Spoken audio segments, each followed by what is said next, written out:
Should it be mandatory or should it not be mandatory for a parliamentarian to speak Dutch? I don't think it should. And let me explain to you why. What's our Magna Carta? It's our constitution. So it's either we want to do away with our constitution. I mean, nothing is really written in stone where it can't be changed. No. To necessarily speak Dutch? No. To have an understanding of the Dutch language? Yes. Because I can tell you, sitting in Parliament, in the Fashion Office, majority of the documents comes in Dutch. Thank God for Google translation.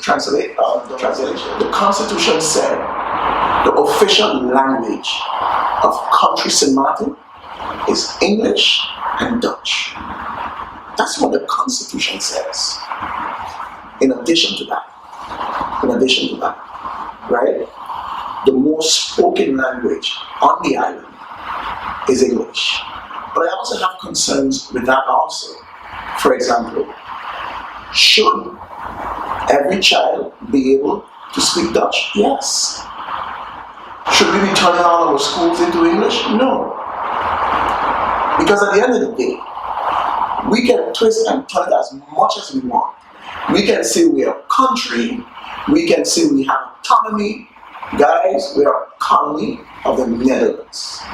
That's what it is. And I am saying as long as you remain a colony of the Netherlands, learn to speak the language. There are a number of positions in this country that if you don't speak Dutch, you would never, ever, and you could be the best qualified individual, but because you only speak English, you will never get that position.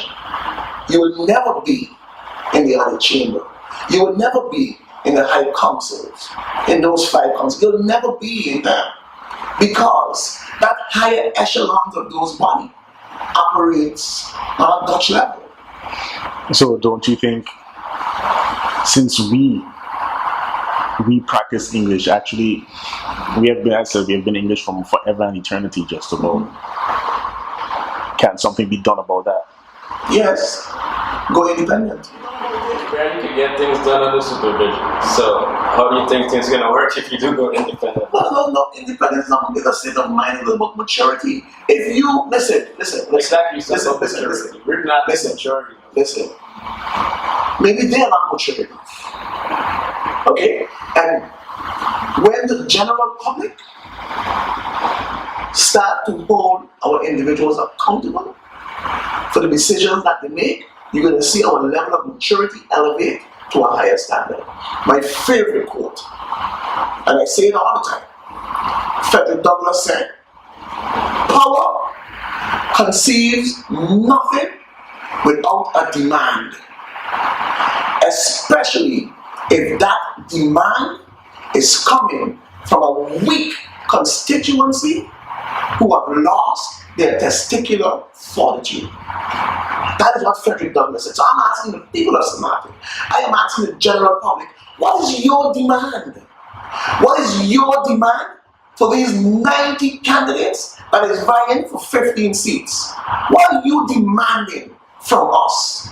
Because I've always said, anytime they come and tell you, this is what they're going to do with you, for you, stop them. And you tell them, hold up, no. This is what I want you to do. So that's the demand. I saw your quote in your brochure, and there was also something about 300 jobs creation. Explain it. It is simple. For me, it is simple. You must be ambitious. Right. You must be ambitious. We are talking about a term in office. 360 days times 4. This is what we are talking about. And if you're telling me that we can create 100 jobs a year, then what are you in Parliament for? What are you doing there? What is your role there? Lester, everybody will tell you that Christopher has been saying this year after year after year after year. From GEBE to sub reward We have 21 grocery stores. 21. Condos in Middle Region. Condos in Sutter Garden. Condos in Dutch Quarter. Condos in Cold Bay. Condos in Phillipsburg. Condos in KB. Condos in Simpson Bay. Count them. I am saying it makes good business sense when these entrepreneurs come to the understanding, and it's a legislature.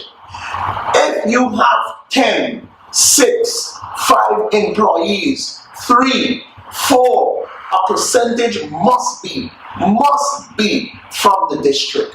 It must. Well, you tell me why a hotel have to bring in a beach boy from Barbados, a bellboy from Barbados, a waiter. Tell me why all the chains are done in Simpson Bay with all the restaurants. You want to tell me there's nobody on St. Maarten that can pour a drink or even learn how to mix a Bloody Mary and serve it? No, nobody. So what do we have some Bible school for? What do we have it for? It is legislated in Curacao. It is legislated in Curacao. I ain't talking about what trench working on. Okay? But by giving jobs also comes a responsibility. It is not me saying it. The Labor Department said 60% of youth in St. Maarten is unemployed. 60%. The role of a member of parliament is to curtail or bring those numbers down by speaking and legislating to your minister. Listen, my obligation, I am going to make this door for you. I am going to create the opportunity for you. But you have to walk through it. You have to want to have the will to pick up yourself and say, I want this. It is my job to create the opportunity that you can walk through the door, Lester. I am not giving you no fish. Come with me. I'm going to give you the rod. Let me show you how to get the rod. Let me show you how to get the nylon. Let me show you how to tie the hook. Put on the bait, and let me show you how to fish for yourself. See what you just said. So that's the root cause, in my opinion. It's education. You could give them, put the rod in front of them, like what do you do? If you're giving them a job, probably going to create 300 jobs. But good. That's put the rod in front of them. Good. And they don't know how to use the rod. But remember I said, no, it comes with a level of responsibility. Because if you are telling me 60% of the youth under the age of 25 is unemployed, then I can assume that 15 to 20% don't have a high school diploma. So as I was telling you, it's about education. Because I know a few people who doesn't have a high school diploma who really would like to work, but just can't get a job. But I have a solution for that. And that is what I was saying earlier. With creating these jobs, it comes with a level of responsibility. If I tell you, listen, my friend, I'm going to see to it that you get employed. I am guaranteeing you that, but you have to guarantee me something. You're going to work from 7 to 3, 8 to 4, but you're obligated to take GED classes from 7 to 9. You must bring that high school diploma, that GED equivalent high school diploma for me. So we're not that bad with our wages compared to lots of other places. Let's be honest. No, I'm not being honest with that. That's not true. No, what the problem is now, rent. How could you control that? No, listen. There's a solution to what you have that No, control. listen. For you to control rent, right? Then you need to control the banking system. Free market is what you're talking about. Okay? Government have no control over that. However, what government has control over is policy. Is policies. Alright? You could go to the bank to get a loan for a car for $40,000, $50,000, you're going to get it. You go to the bank to get a loan to buy a piece of land for $40,000 and $50,000, they give you the runaround. Government's role is to set policies. Listen, loans that the banks give out in a year, we can only give out 40% for cars, 20% for houses. You gotta set a standard. The banks are coming in. You're not controlling the bank. But the bank need to know that, look, listen, in this country, if we give out 100 loans a year, we can only give out in percentage 20% for this, 40% for that. You know what I'm saying? You have to set a policy. So the banks coming in know that this is the policy in this country. All right? Because when you go to the bank, Esther, and you get a loan, and you build your house, and you set your price for rent, government can't tell you what your rent should be, because government ain't telling the bank what his payback mortgage should be. We should have bodies here that regulate our groceries, the things we buy, prices, because all in all, that's also why we can't really survive. We have, in my opinion, certain things that need not be so expensive, where they make umpteen amount off of, that probably the man who has minimum wage could actually live a little, have a little breathing room.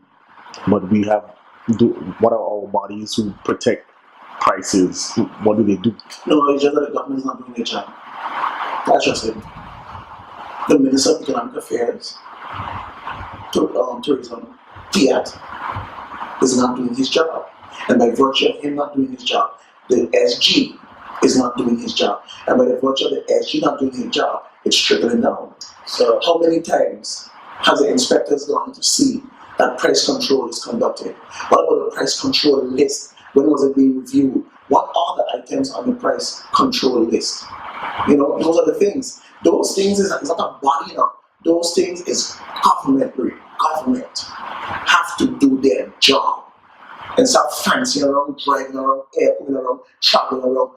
Do your job. And that's what it is. Again, he says it's too much, but we don't have enough policies in this country. That's why things is being run a havoc. St. Maarten has been labeled the 5th most expensive country in this archipelago. The 5th. Okay?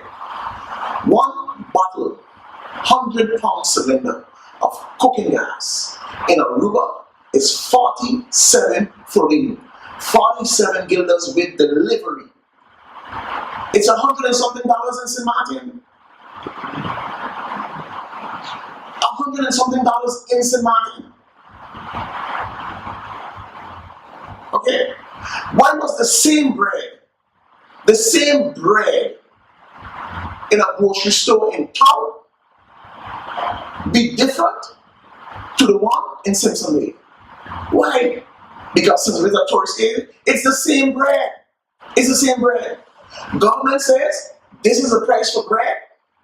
The stores, the bakers, and them say, look, listen, we wanted an increase on the bread for so long. Government ended up here. We're going to increase it. What's wrong with you? You're not government. You're not government. We set the price, but we compromise on everything because there's a kickback for everything. So it comes down to the individual not doing his job. Because when the wholesalers come together and they say, look, listen, minister, we're going to send you a big fat check and we're going to support your next campaign, just leave us do what we want to do, and that is what you get. But nobody wants to speak about those things. Do you have that? When you have the same courage, the same passion, taking right into the product? Let me tell you something. Because we've seen numerous people have the same passion, same drive. Let me tell you something. Came from the street. I'm going to go on record saying, right? Reach in position and fly. Christopher Emmanuel hasn't taken money from nobody. Nobody. So I don't owe you nothing. Who I do owe is the people of St. Maarten. That's who I owe. I don't owe you guys nothing because you haven't given me nothing. And I haven't asked you for nothing. I am running on a platform that stands up for people. And that's my record.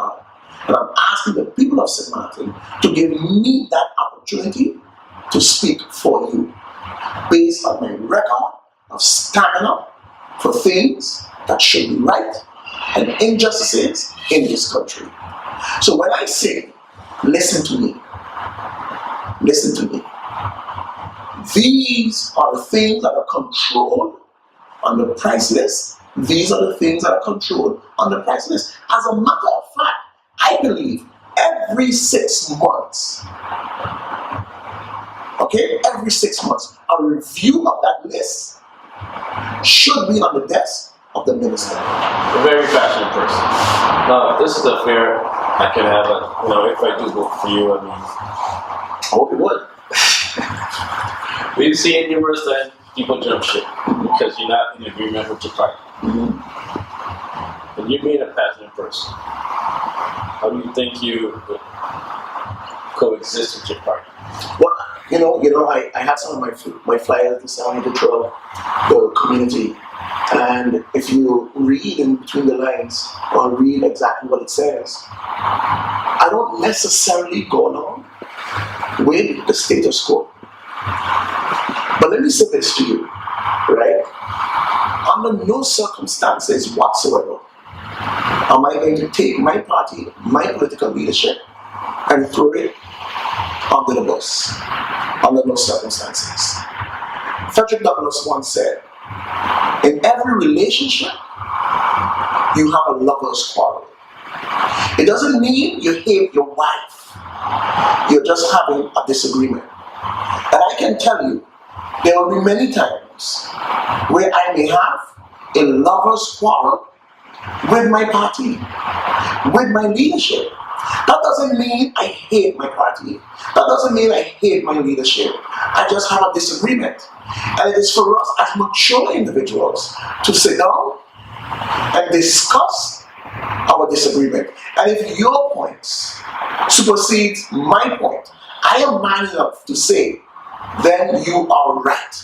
And let us go this way. And I would want to believe if my points outweigh your points, you can see the difference and say, well, you know what, Chris? It makes sense. Let us go this way. And that's what it's about. Being mature. But should I just go along to get along? Absolutely not. I prefer to stand and walk alone, be right, then join the group and the flock, and then the wolves are waiting for you. Not me. Alright, is there anything you want to say to wrap up everything? But of course I'm going to say, just what you hear every other candidate say, August 29th, I am asking you to place your confidence in Christopher Emmanuel. As a matter of fact, you're going to see Christophe T. Emmanuel. Let me be your voice in Parliament. Service above self. Straight to 8 on the National Alliance way. Coalition government does not work. Straight to 8.